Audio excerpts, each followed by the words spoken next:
Aujourd'hui, je vais vous parler de la Runner Blade Ilex.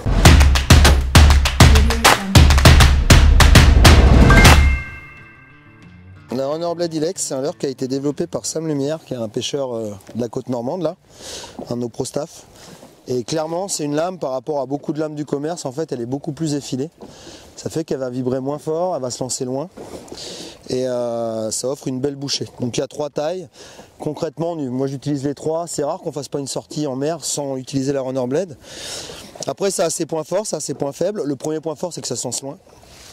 Ça vibre dans la canne, donc on sait exactement où on en est. Et en fait, il faut trouver la bonne carburation quand on mouline, on la sent vibrer. Et il y a des journées où il faut la sentir vraiment très fort, donc on va plutôt remonter le courant avec une grosse lame. Et il y a d'autres journées où on va pouvoir pêcher beaucoup plus vite si les poissons sont réceptifs et que l'eau est claire.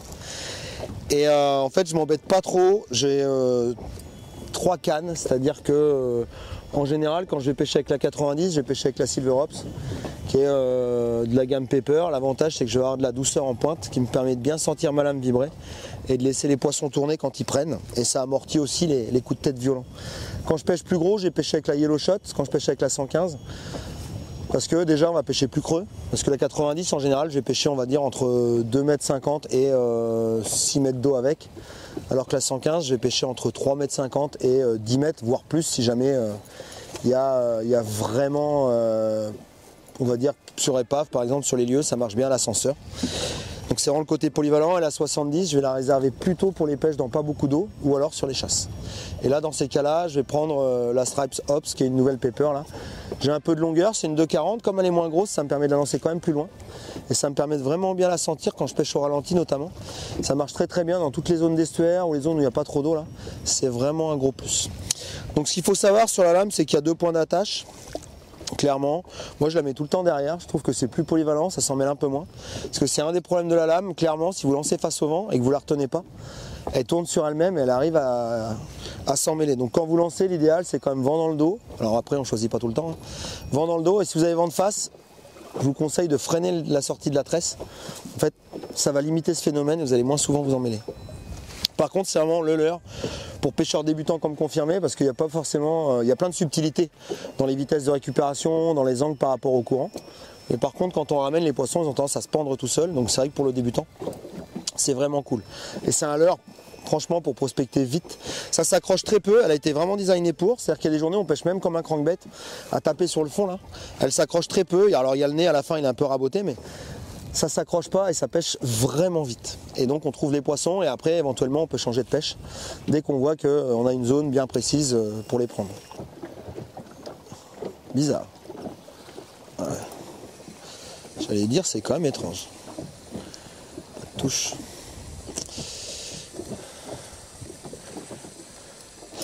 Une petite astuce aussi à la Runner Blade, il n'y a pas besoin de faire effort en fait. Comme on mouline en continu là. Le poisson il monte, donc on sent la touche et on a juste à tendre la canne en douceur. Ça suffit largement pour qu'il se pende.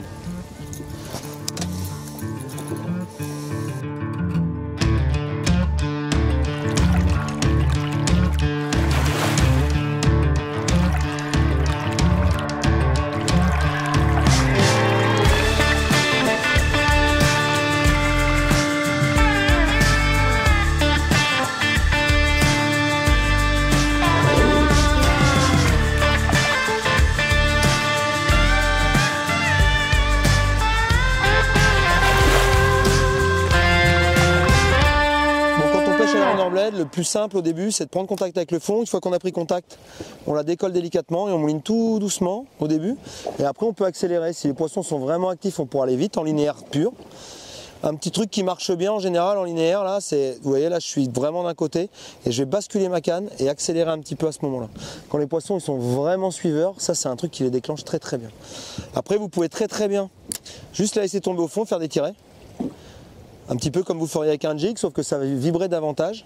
Et après, il y a les pêches qu'on appelle à l'ascenseur. Donc là, vous allez faire sur épave notamment. On va lui faire remonter la colonne d'eau en moulinant en continu. Et les poissons, ils vont prendre au moment où ils vont monter, monter, monter. Et quand ils atteignent leur palier de décompression, ils vont la choper. Donc voilà, tout est possible. C'est un peu comme à leur soupe, mais sauf que ça vibre beaucoup plus.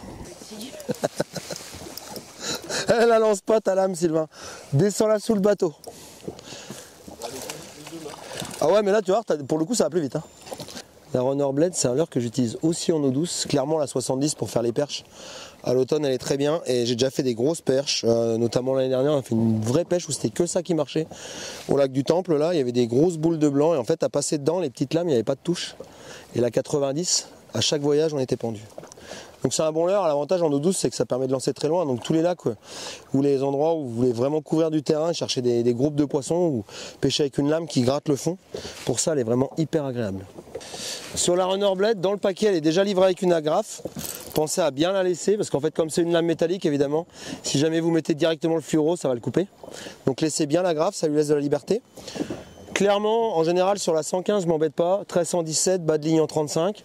Quand je descends pour une pêche à la 90 classique, s'il n'y a pas des têtes de roche ou n'importe, je vais mettre un bas de ligne en 34 sur une 1313 ou en 15.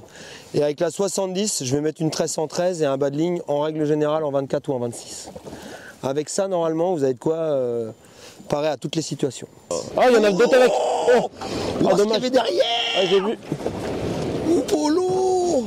C'est con parce que je passais. Ouais, c'était presque 5 ouais, c'était bien, ouais. C'est une dorade. Oh, c'est ballot. Oh, dommage. Oh, une dorade grise. Ça prend tout la lame. Donc là, c'est une belle petite dorade grise à la lame en 115. C'est fréquent, hein. Sur la 90 beaucoup, la 70 c'est encore plus, la 115 c'est plus rare là. Et ce qui est marrant, c'est que quand je l'ai remonté, il y a un joli bar qui est en train de suivre derrière. Là, on voit bien les points bleus là, c'est des poissons magnifiques ça.